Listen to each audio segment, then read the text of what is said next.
Nacionales de Ciencia Política, y juntas hicimos esta investigación, más fruto de la Cátedra de Ciencia Política con la profesora Victoria Musto, que nos llevó a preguntarnos sobre la relación de poder y violencia y cómo esta se vincula con la construcción de la legitimidad política y la violencia política.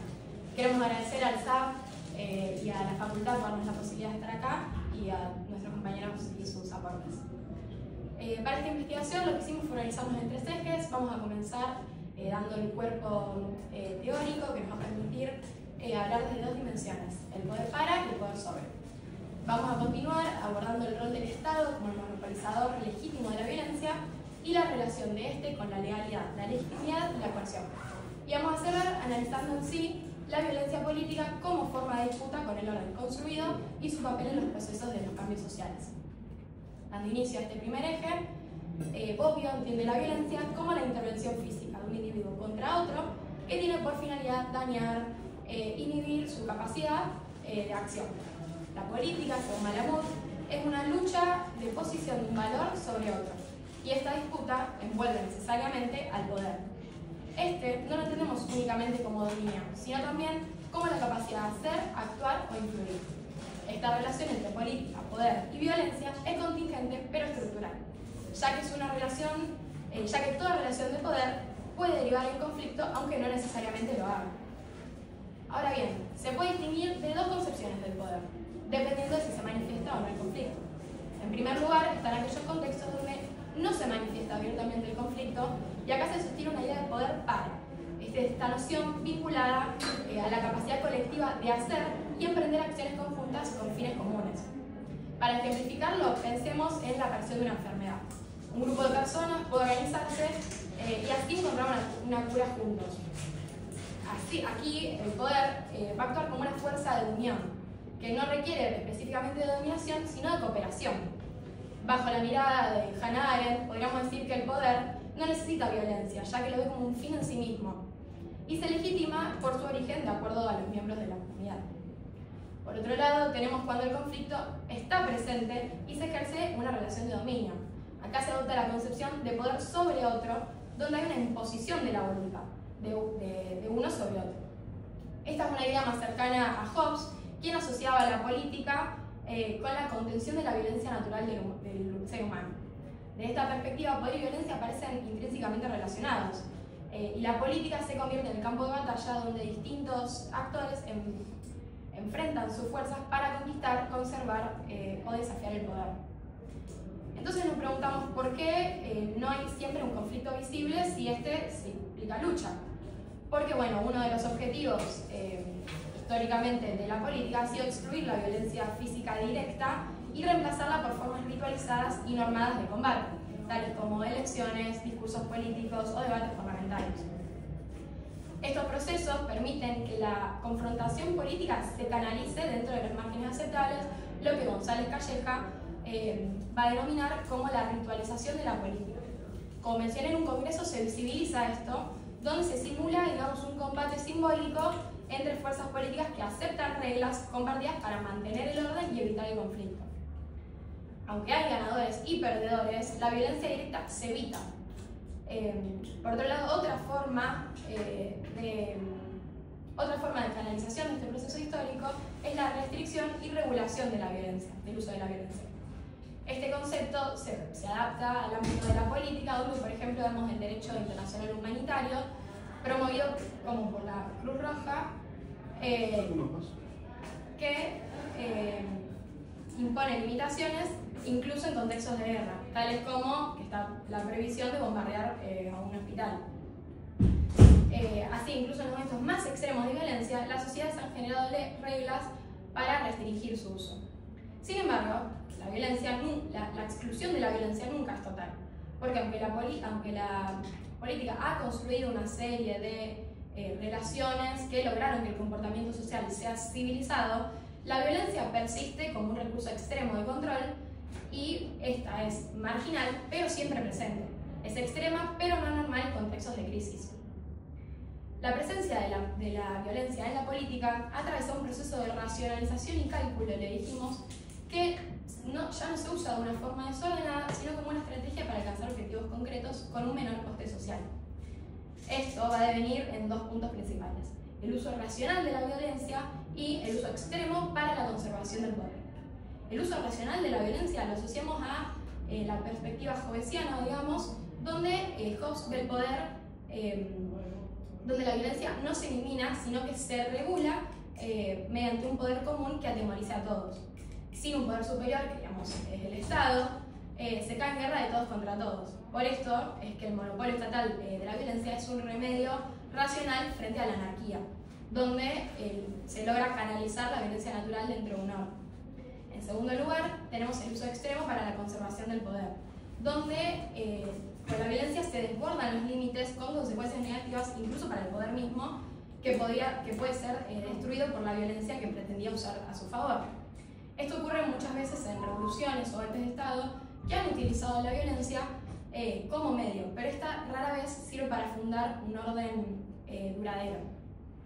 De acuerdo a lo que diría Hannah Arendt, la violencia puede destruir el poder, pero no puede crearlo.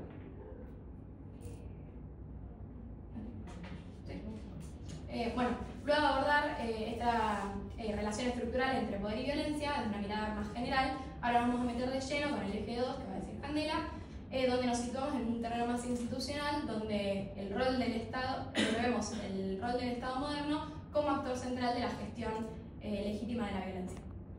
Bueno, en este segundo eje nos situamos en una perspectiva que es weberiana, donde el Estado moderno se caracteriza por tener el monopolio legítimo de la violencia física dentro de un territorio determinado. Esto nos permite comprender que la violencia no constituye un fundamento ontológico del Estado, sino que es su medio específico de acción. El aparato burocrático estatal, en esta perspectiva, se articula precisamente en torno a esta capacidad diferencial de ejercer una coerción legítima, lo cual lo distingue de otras formas de organización social. Esta observación nos resultó fundamental en nuestro análisis porque nos permite establecer una relación entre el poder estatal y violencia que es de naturaleza instrumental. El Estado no existe porque ejerce violencia, sino que ejerce violencia porque existe como una forma de organización política. Esta inversión conceptual nos lleva a comprender las complejas dinámicas entre poder, violencia, legitimidad, legalidad en las sociedades contemporáneas. Y bueno, acá podemos encontrar tres tipos de relaciones que vinculan estos conceptos. La primera es poder y violencia, que contrariamente a las concepciones que establecen una conexión necesaria entre ambos, sostenemos que es una relación contingente pero no inevitable. Esta contingencia significa que puede manifestarse tanto como sin el recurso de la violencia, dependiendo de las circunstancias específicas del contexto político. El poder cambia la voluntad del otro, en cambio el estado del cuerpo, en cambio la violencia, el estado del cuerpo o de las posibilidades ambientales e instrumentales. Luego tenemos una segunda relación que es poder, violencia y legitimidad, que en esta relación analítica introducimos el concepto de legitimidad como un mediador fundamental entre el poder y la violencia. La legitimidad opera como un mecanismo que se sitúa en el punto medio entre el consenso puro y la coerción directa. Cuando un régimen político goza de una alta legitimidad, significa que sus decisiones y procedimientos son reconocidos como válidos por la mayoría de su población, indiferentemente de que estas decisiones podrían generar un descontento sectorial. Pero a la inversa, cuando la legitimidad del régimen se erosiona, observamos un incremento proporcional en el recurso de la violencia como un método para mantener el orden. Esta situación genera una transformación cualitativa en la naturaleza del poder y pasa de ser de ser una relación basada en el reconocimiento mutuo, que es poder como relación, a ser una relación, a ser una imposición unilateral que está respaldada por la fuerza, que es el poder como recurso. Bueno, los efectos de esta transformación son múltiples y profundos. En primer lugar, se produce una confusión entre justicia y venganza, donde las decisiones políticas dejan de orientarse a un fin de un bien común para responder a una lógica punitiva. En segundo lugar, la autoridad se confunde con represión y esto erosiona aún más las bases de la legitimidad, generando un ciclo de violencia y contraviolencia. Y por último pasamos a la tercera relación, que es poder, violencia, legitimidad y legalidad, que aquí es donde incorporamos la dimensión de la legalidad, lo cual nos permite identificar diferentes configuraciones en el orden político. Primero tenemos un poder legal y legítimo, que esto corresponde a lo que podríamos denominar como un tipo ideal de Estado democrático de derecho, donde en esta situación el poder político opera dentro de marcos legales establecidos y que simultáneamente goza con un reconocimiento social, y la violencia en este contexto aparece de manera como un recurso excepcional y regulado, utilizado cuando se han agotado todos los demás mecanismos. La estabilidad de este sistema se fundamenta en la capacidad de procesar conflictos a través de canales institucionales antes que por una imposición unilateral. Después tenemos el poder legal e ilegítimo, que esta configuración presenta una situación que es más compleja e inestable, y encontramos sistemas donde persiste el aparato burocrático legal, pero que se fue perdiendo el reconocimiento social como una forma válida de organización política. Y esta situación se puede manifestar en contextos de alta desigualdad, corrupción sistemática o incapacidad del sistema político para dar respuesta a una demanda social.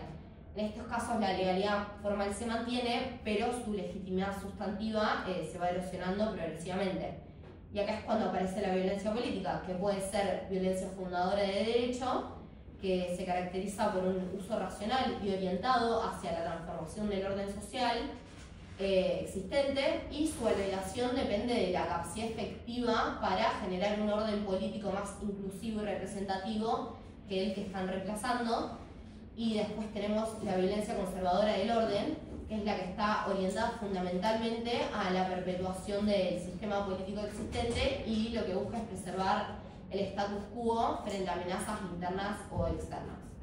Bueno, después pasamos al eje siguiente, que profundiza los criterios que permiten distinguir cuándo es uso legal, legítimo o justificado, retomando específicamente aportes de Norberto Bobbio.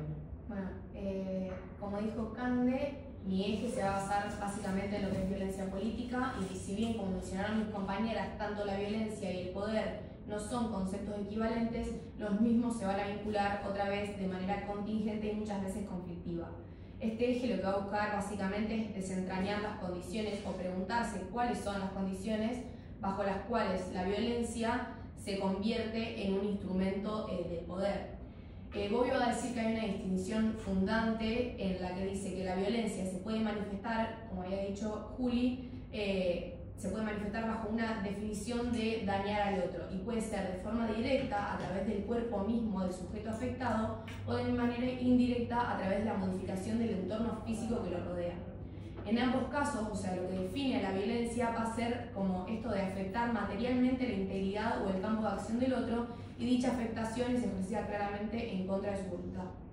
Por otro lado, el poder no se va a apoyar necesariamente en lo que es la fuerza física, sino que implica una relación entre sujetos en la cual uno influye sobre el otro, y desde esta perspectiva podemos determinar que la capacidad, o sea, el poder es la capacidad de influir en la conducta ajena. Por tanto, la violencia no es equivalente al poder, sino que se puede, o en ciertas circunstancias, ser uno de sus instrumentos. Bobbio va a insistir y va a recalcar que se puede prestar una confusión entre la violencia y el poder, y esto puede generar diagnósticos erróneos sobre la naturaleza misma del orden político. Por ejemplo, considerar como violento cualquier tipo de coerción simbólica o sanción social va a desdibujar totalmente las fronteras conceptuales que permiten analizar con rigor distintos mecanismos de dominación. Y va a decir que utilizar la noción de violencia como sinónimo de cualquier forma de presión o control, eso va a hacer que no se tenga la precisión necesaria cuando se está ante una acción política basada en la persuasión, la autoridad legítima o el uso físico mismo de la fuerza. Entonces nos podemos preguntar, ¿qué papel ocupa la violencia en el ejercicio del poder político? Podemos decir que, o sea, siguiendo esta tradición weberiana del monopolio legítimo de la fuerza, o sea, como ya mencionaron anteriormente mis compañeras, Bobbio explica que si bien el Estado moderno se distingue por detentar este monopolio, la violencia no va a ser el fundamento último del poder político. La violencia lo que va a hacer es imponer obediencia, pero no va a garantizar mismo la legitimidad. Es por esto que la eficacia duradera del poder político va a requerir, además de un control coactivo, la construcción de creencias compartidas que legitimen el uso de su violencia. También Bobbio lo que va a hacer es hablar de 3 tipos de violencia. Está la violencia legal, que es aquella que se encuentra normada en un orden jurídico vigente, pero esto no va a significar que la misma sea legítima. Después está la violencia justificada, que es aquella que puede estar justificada desde un punto de vista moral, pero no necesariamente ser legal. Y por último tenemos la violencia legítima, que puede ser legítima en términos sociales, es decir, que sea aceptada por gran parte de la población, pero sin que necesariamente cumpla con los requisitos legales que envuelven al Estado. Entonces podemos decir que la violencia estatal no es automáticamente legítima por el solo hecho de estar legalizada, del mismo modo que la violencia política contestataria no debe ser automáticamente descalificada como irracional o ilegítima sin entender su contexto de emergencia o sus fines de estrategia. Entonces podemos decir que hay como un problema de la violencia como estrategia política. En realidad Bobbio va a decir, o él va a examinar la racionalización de la violencia, va a decir que lejos de ser un fenómeno caótico o puramente pasional, la violencia puede ser parte de una estrategia política totalmente medida y calculada. La misma puede tener efectos como disuadir, imponer o eliminar resistencias. Estos se ven tanto en el accionar de los estados como también de las organizaciones no estatales.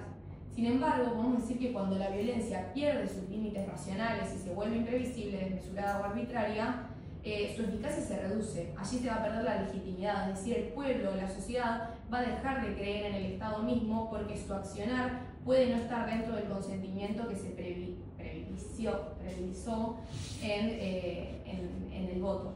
Entonces podemos decir que debemos pensar la política más allá de la violencia y decir que en última instancia, o sea, pensar en estas condiciones de violencia y poder es pensar mismo en la vida en común. O sea, como han advertido varios autores, como ya citaron compañeras como Hannah Arendt, la política en su sentido más pleno presupone el encuentro entre iguales, la acción concertada y la construcción de espacios comunes de libertad. Sin embargo, la historia muestra que la violencia no es un accidente ni un residuo premoderno en la política, sino que es un recurso que puede activarse cuando se fracturan las condiciones de legitimidad y consenso. Entonces, la tarea de la teoría política contemporánea es, por tanto, doble. Por un lado, tiene que ver con desentrañar las lógicas que hacen posible y justifican la violencia, y por otro, imaginar y sostener formas de poder que no necesariamente empleen la violencia política.